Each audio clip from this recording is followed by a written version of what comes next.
자, 이번에는 저작재산권 양도계약서인데요.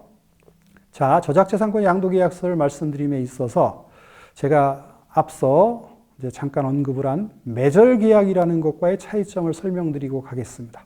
매절계약은요, 기존에 우리가 출판권 설정 계약을 하면서 사용했던 저작권 사용료 지불 방식이에요.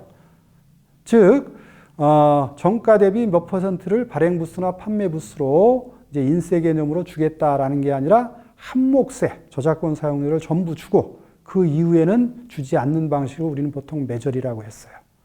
이제 원고료 방식 이렇게 이해를 하시면 되겠죠. 그래서 원고지 한 장당 얼마 이렇게 주고 끝내는 그런 방식을 매절이라고 했는데 간혹 많은 분들이 이 저작재산권 양도계약서와 같은 걸로 이해를 하십니다.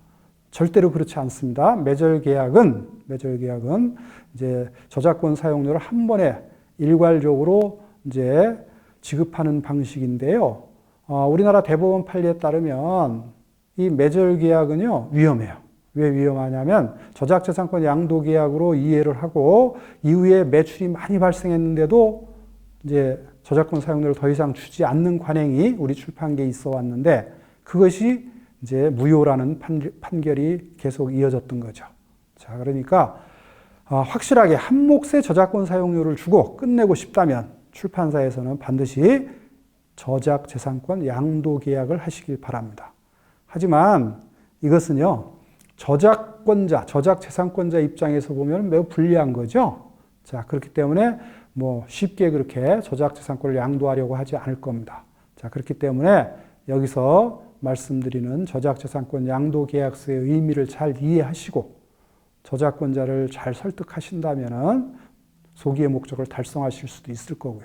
또 당장 목돈이 필요하다고 해서 저작재산권자 입장에서 덜컥 양도계약을 하고 나면은요, 나중에 또 후회할 일이 생길 수도 있기 때문에 이 또한 성급히 판단할 문제는 아닙니다.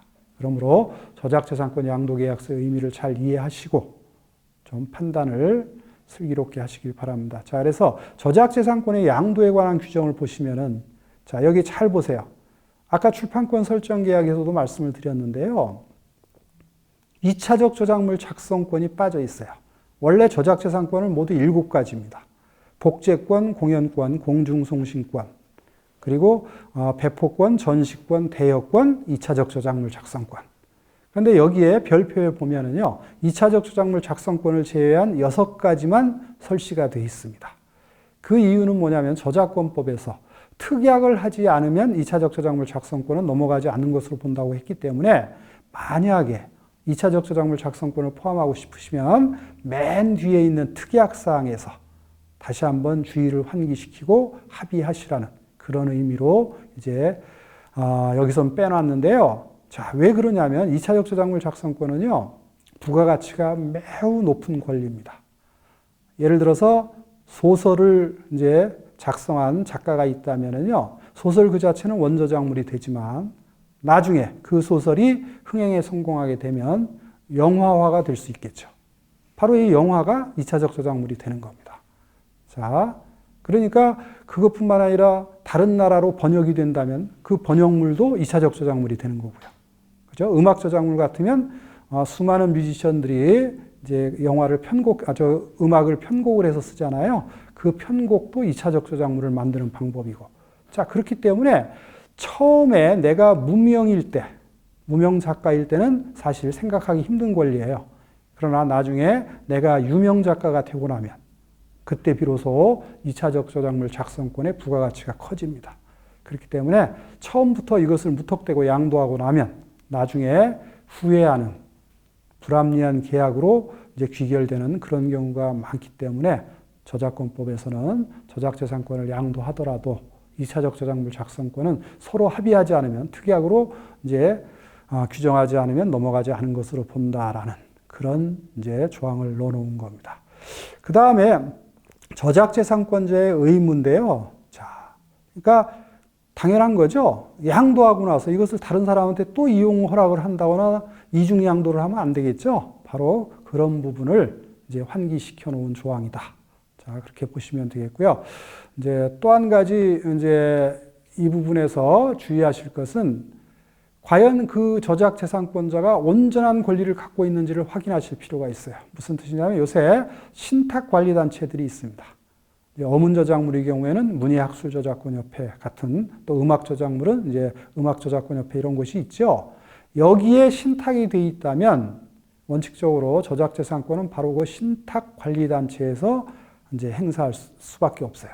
그러니까 저작재산권자가 혹시라도 권리를 신탁하지 않았는지 확인하실 필요가 있다는 거. 자, 그 다음에 양도 유효기간 및 지역 등.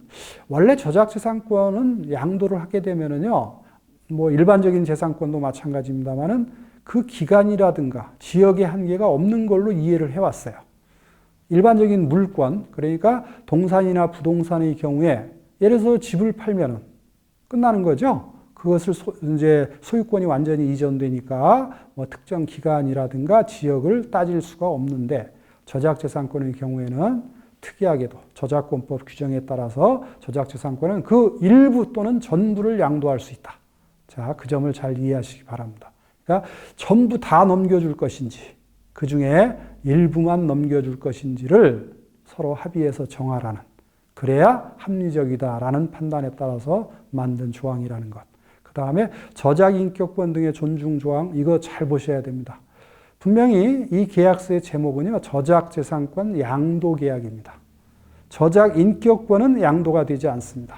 저작인격권은요, 저작자 일신에 존속하는 권리이기 때문에 양도나 상속이 불가능합니다. 자, 그렇기 때문에 저작인격권으로 규정되어 있는, 자, 이 중에서 공표권을 제외하고요, 성명표시권, 그 다음에 동일성 유지권, 이 두 가지는 꼭 지켜주셔야 됩니다. 즉, 저작재산권을 양도받았다 하더라도 양수인은요, 저작물을 사용할 때마다 어떻게 해야 됩니까? 바로 저작자의 성명, 저작재산권자가 누군지 이것을 잘 밝혀주셔야 되고, 동일성 유지권, 즉 저작물의 원본 이미지라든가 원본 콘텐츠를 훼손하시면 안 됩니다. 즉 함부로 왜곡하시면, 고쳐 쓰면 안 된다는 그런 뜻이에요. 각색을 하면 안 된다는 그런 의미니까요. 그 점을 잘 살펴보세요. 자, 그 다음에 저작재산권 양도의 대가 및 선급금 이렇게 되어 있습니다. 이것 또한 앞서 말씀드린 것과 마찬가지로 정하기 나름입니다. 여기에 있는 대로 하시라는 거 아니에요. 그러니까 저작재산권 양도의 대가를 어떻게 지급할 것인지, 선급금은 줄 건지 말 건지, 이런 것 또한 양 당사자가, 즉 양수인과 저작재산권자가 서로 합의해서 결정하면 된다는 뜻이니까요. 너무 부담 갖지 마시고 허심탄회하게 협의를 하시길 바랍니다. 그 다음에 제3자에 대한 저작재산권의 양도 등. 자, 만약에 저작재산권 양도의 유효기간을 정하지 않았다면 양수인이 마음대로 하시면 돼요. 그러나 유효기간을 정해놨다면, 즉 3년 동안만 저작재산권을 양도하겠다. 저작재산권자가 그렇게 이제 얘기를 했고 양수인이 합의를 했다면 3년 뒤에는 어떻게 해야 돼요? 당연히 온전한 저작재산권을 이제 양도한 저작재산권자에게 돌려줘야죠. 그러니까 혹시라도 그 사이에 제3자에게 저작재산권을 양도를 했다면 반드시 회수를 해야 된다는 뜻이에요. 자, 회수하지 않은 채, 즉 제3자에게 양도한 채 그냥 끝내버리시면 이제 계약을 위반한 것이 되고 나중에 손해배상을 포함한 다양한 법적 책임을 이제 져야 되는 그런 상황이 될 수 있으니까요. 저작재산권을 잘 관리하시라는 그런 의미입니다.